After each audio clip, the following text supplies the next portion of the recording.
Good morning बच्चों। आज फिर से हम गणित लेकर के हाजिर है। गणित में अब छोटे छोटे कॉन्सेप्ट आज हम करेंगे। पूर्ववर्ती, परवर्ती, आरोही, अवरोही और छोटा बड़ा। सबसे पहले हम लेते हैं पूर्ववर्ती। पूर्ववर्ती क्या होता है? कोई भी संख्या हमने लिख ली, जैसे 10 लिख लिया। 10 हमारे पास संख्या है। 10 का पूर्ववर्ती, पूर्व जैसे लग रहा है कि पहले आने वाला। पूर्ववर्ती 10 से पहले क्या आएगा? पूर्ववर्ती के लिए क्या करते हैं हम? इसमें से एक माइनस करते हैं। जब हम परवर्ती लिखेंगे तो उसमें एक जमा करेंगे। 10 का पूर्ववर्ती 9 है और 10 का परवर्ती क्या होगा? 11। ठीक है। मान लीजिए हमारे पास है 623। 623 का पूर्ववर्ती क्या होगा? अब यहाँ पे आपने ध्यान रखना है 6 2, ये दोनों अंक हमारे सेम रहेंगे। इसमें से कितना घटाना है हमको? एक घटाना है। 3 में से एक गया 2, तो इसका पूर्ववर्ती कितना हुआ? 622। मान लीजिए हमारे पास है संख्या 7678। अब इसका क्या लिखना है हमको? परवर्ती लिखना है। परवर्ती समझ गए ना क्या होता है परवर्ती? जो बाद में आएगा। ये हमारे पास संख्या सेम रहेगी 7 6 9। अब 8 में हम कितना जोड़ेंगे? मैंने कहा है कि यहाँ पे पूर्ववर्ती के लिए एक घटाना है, परवर्ती के लिए एक जमा करना है। 9 ये होगा इसका हमारा, सॉरी ये तो 7 ही रहेगा ना, यहाँ पे 7 9, ये हमारा क्या हो गया? इसका परवर्ती हो गया। लेकिन एक बात ध्यान रखनी है आपने। मान लीजिए आपके पास है 620। अब यहाँ पे कैसे करेंगे आप? यहाँ पे पूर्ववर्ती अगर हमने लिखना है तो मैंने कहा था कि एक माइनस करना है हमको। तो स्टार्टिंग वाला हम ऐसे लिखेंगे 6।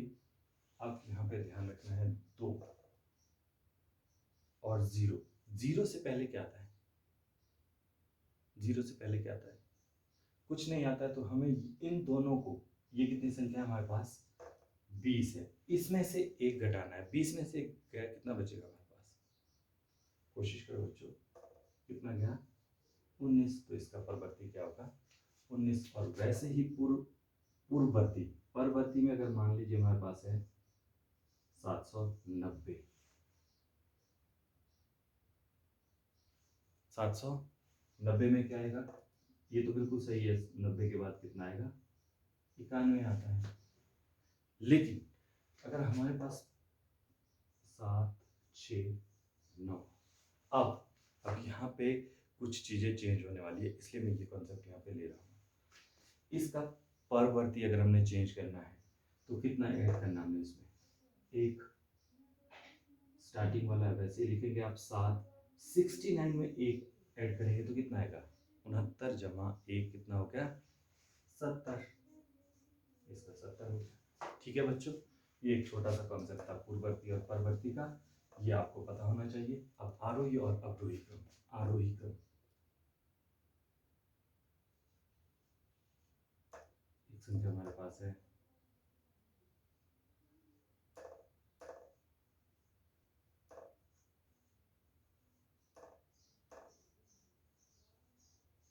अब हमारे पास यहाँ पे 4 संख्या मैंने लिखी है।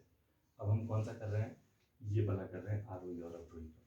634 333 45 765 6345। सबसे पहले हमें ये पता होना चाहिए कि आरोही क्रम क्या है। आरोही क्रम होता है जब हम छोटी संख्या से बड़ी संख्या की ओर जाते हैं, उसको बोलते हैं आरोही क्रम। मतलब पहले आएगा हमारे पास ये, फिर ये, फिर ये, ऐसा जो क्रम होगा इसको बोलते हैं, कौन सा क्रम लिखा मैंने? ये आरोही क्रम। तो इनमें से सबसे छोटी संख्या हमने देखनी है। सबसे छोटी संख्या देखने के लिए क्या करना है? पहले हमें पता होना चाहिए कि इसमें 3 डिजिट है, इसमें 3 डिजिट है, इसमें 2 डिजिट है, इसमें 3 है, इसमें 4। तो बच्चों, जैसे मैं आपको कह रहा था कि जिसमें कम डिजिट है वो हमारी सबसे छोटी संख्या होगी, जिसमें ज़्यादा डिजिट है, ज़्यादा अंक है, वो सबसे बड़ी है। तो इसमें सबसे छोटी संख्या कौन सी है? 2 डिजिट वाली, 45। फिर उसके बाद अब हमको क्या देखना है कि ये जो 6345 ये सबसे लास्ट में आने वाला है, क्योंकि सबसे बड़ी डिजिट है, सबसे बड़ी संख्या है, इसमें ज़्यादा डिजिट है। अभी हमको एक 3 डिजिट वाली संख्या देखनी है। अब यहाँ पे एक बात आपने ध्यान रखनी है, 3 डिजिट वाली, जहाँ सेम डिजिट वाली संख्या होगी उसका पहला अंक देखना आपने। यहाँ 6 है, यहाँ पे 3 है, यहाँ पे 7 है। जो अंक इनमें से सबसे बड़ा होगा वो संख्या सबसे बड़ी है। कौन सा अंक सबसे बड़ा है इसमें से? 7। तो 765 हो गया। हमको कौन सी देखनी है? कौन सी कर रहे हैं हम? आरोही क्रम कर रहे हैं हम, सबसे छोटी कर रहे हैं तो सबसे छोटा देखना है हमको इनमें से। 333। अब इससे बड़ा कौन सा होगा? 6 बड़ा है या 7 बड़ा है? 634। फिर कौन सा है? फिर आ गया हमारा 765, और लास्ट में हमारा कौन सा बच गया?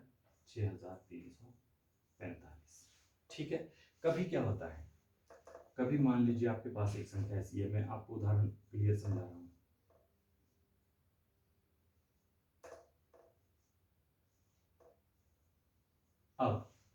अब दो ही संख्या है हमारे पास, दोनों ही संख्या में हमको देखना है कि बड़ी संख्या कौन सी है। ये छोटा और बड़ा वाला कंसेप्ट भी हमारा साथ साथ हो रहा है।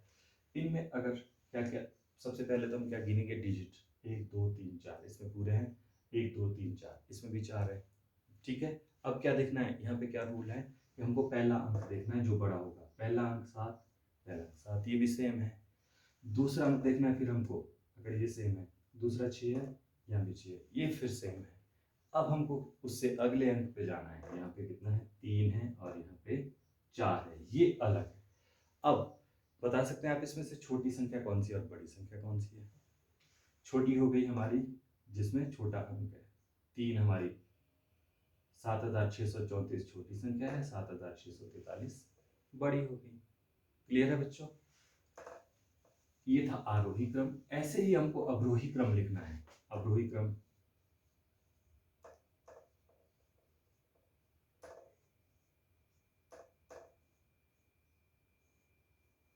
अब वही कॉन्सेप्ट यहाँ पे भी। सबसे पहले हम डिजिट गिनेंगे। किसमें सबसे ज्यादा डिजिट है बच्चों? ये वाले में। तो आरोही क्रम होता है बड़े से छोटे को, जैसे सबसे बड़ा ये है, फिर इससे छोटा, फिर इससे छोटा, फिर इससे छोटा, ये आरोही नहीं, अवरोही क्रम। ये ध्यान रखना है आपको।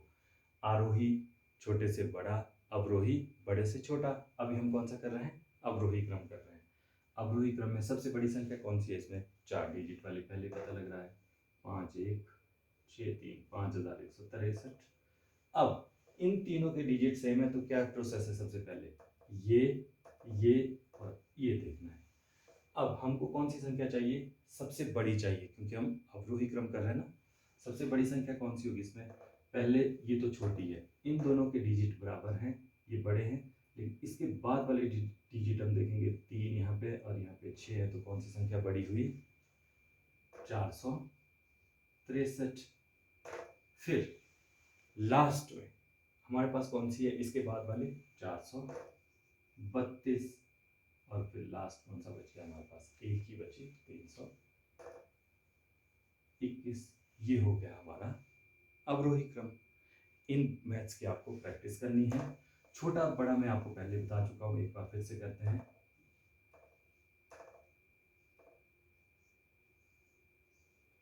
अब इन दोनों संख्याओं में से छोटा और बड़ा एक चिन्ह भी होता है, वो भी हम आज देखेंगे। इनमें से कौन सी संख्या बड़ी है? अगर पूछा जाए बड़ी बड़ी संख्या 756, तो जो हमारा ये वाला मुंह होता है, एक एरो होता है, ये बड़ी संख्या की तरफ होता है। ठीक है। जैसे मान लीजिए यहाँ पे ये जो चिन्ह होगा, छोटा बड़ा का चिन्ह किधर को लगना है? इधर को लगेगा या इस साइड को लगेगा?